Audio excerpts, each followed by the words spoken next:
తెలంగాణలో కాంగ్రెస్ ప్రభుత్వం ఏడాది పాలనలో 1,00,000 కోట్ల అప్పు చేసిందని బీజేపీ లింగంపల్లి నియోజకవర్గ ఇన్ఛార్జ్ రవికుమార్ యాదవ్ విమర్శించారు. ఇప్పుడే ఇలా ఉంటే 5 ఏళ్లలో ఇంకా ఎంత అప్పు చేస్తారో అంటూ వ్యాఖ్యానించారు. రాష్ట్రంలో ఎక్కడ చూసినా అరెస్టుల పర్వమే కొనసాగుతుందని ఆయన ఆరోపించారు. ప్రజాపాలన పేరు మీద కాంగ్రెస్ పార్టీ కక్ష రాజకీయాలకు పాల్పడుతోందని అన్నారు. అనంతరం కూకట్పల్లి మండల తహసీల్దార్కు వినతి పత్రాన్ని అందజేశారు. ఈ కార్యక్రమంలో బీజేపీ రాష్ట్ర కార్యవర్గ సభ్యులు సురభి రవీందర్రావు, బీజేపీ నేతలు, కార్యకర్తలు పాల్గొన్నారు.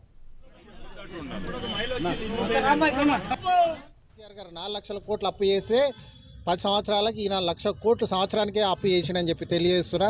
మరి గతంలో కాళేశ్వరం ప్రాజెక్ట్ అయితే ఎట్లయితే ఏటీఎం ప్రాజెక్ట్ కింద మారిందో ఇప్పుడు మూసి వీళ్ళు ఏటీఎం ప్రాజెక్ట్ కింద మారుస్తామని చెప్పి అనుకుంటున్నారు. ఈ రోజు వరకు కూడా 6 గ్యారంటీల మీద ఎవ్వరు కూడా మాట్లాడతలేరు.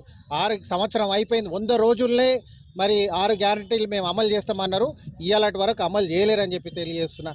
ఈ ప్రాంతంలో శేరిలింగంపల్లిలో ఎన్నో సమస్యలు ఉన్నాయి. రోడ్ల సమస్యలు ఉన్నాయి, డ్రైనేజ్ల సమస్యలు ఉన్నాయి, బస్తీలలో చాలా సమస్యలు ఉన్నాయి. శానిటేషన్ డిపార్ట్మెంట్ కూడా జిహెచ్ఎంసీ అసలు పని చేయట్లేదు, వాటర్ వర్క్స్ డిపార్ట్మెంట్ పని చేయట్లేదు. అధికారులు ఉన్నారా లేరా, అసలు ఎమ్మెల్యే ఉన్నాడా లేదా అని చెప్పి కూడా ప్రజలు అడుగుతూ ఉన్నారు. తప్పకుండా భారతీయ జనతా పార్టీ తరఫున మేము కొట్లాడుతూనే ఉంటాం.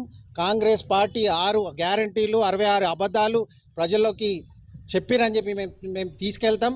తప్పకుండా రేపు రాబోయే జిహెచ్ఎంసీ ఎలక్షన్లో భారతీయ జనతా పార్టీ ఏందో మేము చూపిస్తామని చెప్పి తెలియదు.